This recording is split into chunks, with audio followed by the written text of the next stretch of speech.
I sat in the lawyer's office, surrounded by my aunts, uncles, and cousins, all waiting to hear the reading of my grandmother's will. Everyone assumed they knew what it would say. But when the lawyer opened that sealed envelope and began to read, the room went silent. What he revealed was a secret my family had kept from me for 28 years. And it changed everything. My name is Maya Chen, and this is the story of how my grandmother's final act of love exposed decades of lies. How my family tried to keep the truth buried and how I discovered who I really was. My grandmother, Helen Chen, was a formidable woman. She immigrated to the United States from Taiwan in the 1960s with nothing but determination and a fierce work ethic. She worked multiple jobs, learned English at night school, and eventually opened a small restaurant in San Francisco's Chinatown. That restaurant became legendary in our community. Over 40 years, she expanded to 3 locations, invested in real estate, and built a fortune estimated at over $5 million. She was the matriarch of our family, respected and feared in equal measure. Everyone knew not to cross Helen Chen. I grew up knowing I was different from my cousins. My mother had died when I was 2 years old, and I was raised by my grandmother.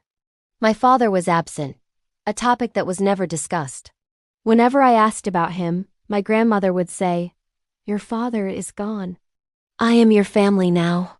I accepted that as a child, but as I grew older, the questions multiplied.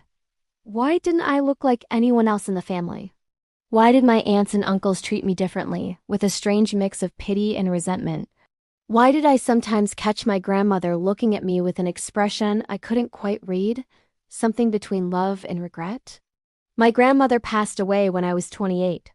She'd been battling cancer for 2 years and faced it with the same stoicism she'd shown her entire life. I was with her when she died, holding her hand as she took her final breath.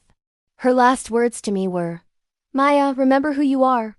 Don't let them take that from you." I didn't understand what she meant, but I promised I would remember. The funeral was held a week later. It was a massive affair. Hundreds of people attended. Business associates, community leaders, family members from across the country. My grandmother had touched many lives. The reading of the will was scheduled for 2 weeks after the funeral. My grandmother's lawyer, a man named David Wong who'd handled her affairs for decades, gathered the family in his conference room. There were 15 of us. My 3 aunts, 2 uncles, 7 cousins, and me. Everyone was dressed formally, expressions serious but expectant. David sat at the head of the table, a thick manila envelope in front of him. He cleared his throat. "Before I begin, I want to say that Helen Chen was very specific about how this reading should be conducted. She left detailed instructions, and I'm bound to follow them exactly." He looked directly at me. "Maya, your grandmother asked me to tell you that everything she's about to reveal is the truth, and that she loved you more than anything in this world." My stomach tightened with anxiety. David opened the envelope and began to read. "I, Helen Chen, being of sound mind and body, hereby declare this to be my last will and testament." He went through the standard legal language, then got to the distributions. "To my daughters Susan, Jennifer, and Linda, I leave the sum of $200,000 each, to be distributed upon the settlement of my estate." My aunts nodded, satisfied. "To my sons, Michael and Thomas, I leave the sum of $200,000 each." My uncles smiled. "To my grandchildren, excluding Maya, I leave the sum of $50,000 each, to be held in trust until their 30th birthday." My cousins looked pleased, then David paused. He looked at me again, and I saw sympathy in his eyes. "To my granddaughter Maya Chen, I leave the entirety of my business holdings, all real estate properties, investment accounts, and personal assets not otherwise distributed, totaling approximately $3.8 million. The room erupted. My aunts and uncles started shouting at once. "That's impossible. Maya isn't even family. This is a mistake." David raised his hand for silence. "There's more." Helen knew there would be objections, so she included an explanation. He pulled out another document, this one handwritten in my grandmother's distinctive script. "This letter is to be read aloud in the presence of the entire family." David began to read my grandmother's words. "To my children and grandchildren, I know what I'm about to reveal will shock you, but it's time the truth was told. Maya is not my granddaughter by blood, but she is my granddaughter by choice, and that matters more than genetics ever could. 28 years ago, my son Daniel, Maya's father, was in a relationship with a woman named Sarah. Sarah became pregnant, but she was young, struggling with addiction, and unable to care for a child. When Maya was born, Daniel begged me to help. He wanted to raise her, but he was also struggling, barely making ends meet, fighting his own demons. I made a decision. I told Daniel I would take Maya and raise her as my own, but on one condition. He had to get clean, get his life together, and prove he could be a father. He agreed. David continued reading. Daniel tried. He really did. He went to rehab, got sober for 6 months, even got a job. But addiction is a cruel disease. He relapsed. And then he relapsed again. Each time I kept Maya away from him, protecting her from the chaos of his life.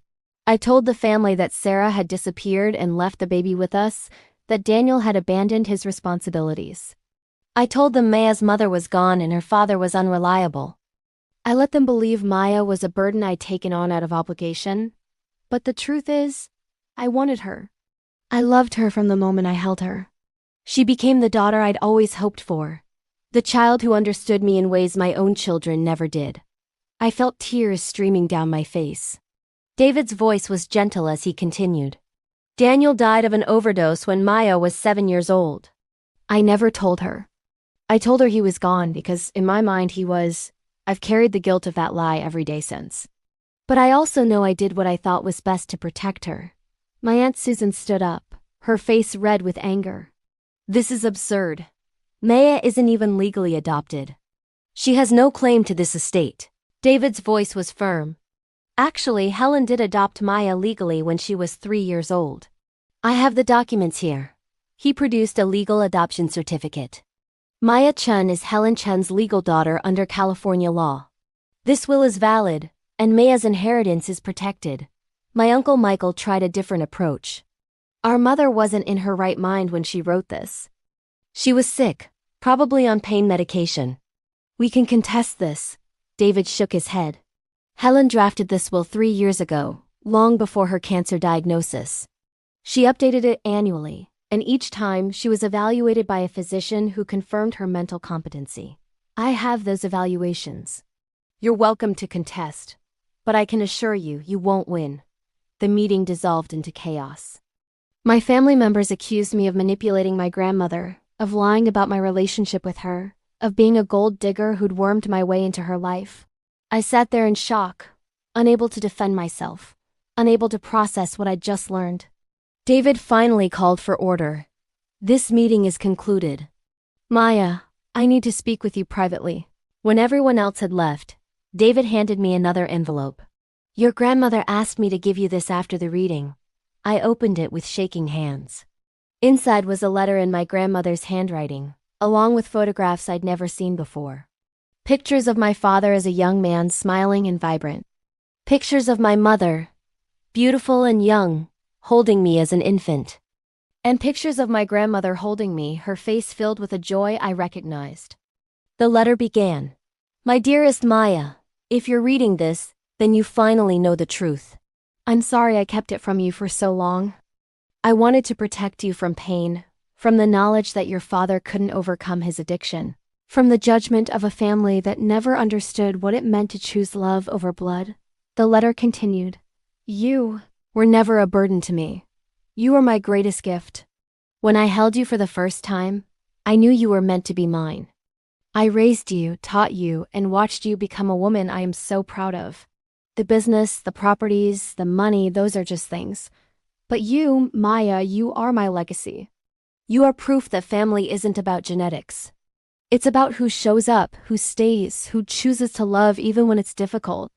I chose you. And I would make that choice 1,000 times over. She ended with, don't let them make you feel like you don't belong. This inheritance isn't about money. It's about recognition. You are my daughter in every way that matters. You earned this by being exactly who you are. Live your life fully, love without reservation, and remember that you come from strength. You are a Chun, not because of blood, but because I claimed you as my own. I love you always, Grandma. I cried harder than I'd cried at her funeral. This letter, this revelation, was her final gift to me, the truth. My family, as David had warned, contested the will. They hired lawyers, filed motions, and dragged the case through probate court for 8 months.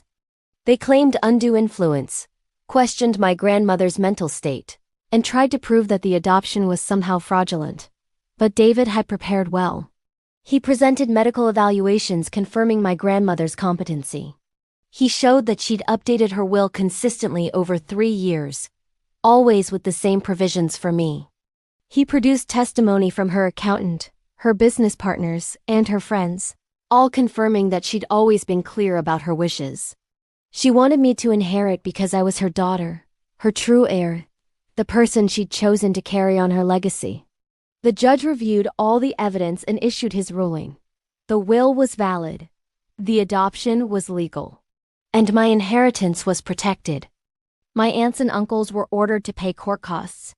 But more importantly, the judge included a statement in his written opinion that I've kept framed in my office.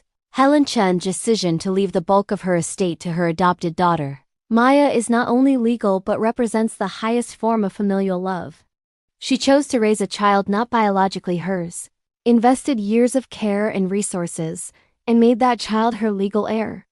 This court finds no evidence of manipulation or undue influence, only evidence of a grandmother's deep and abiding love for the granddaughter she chose.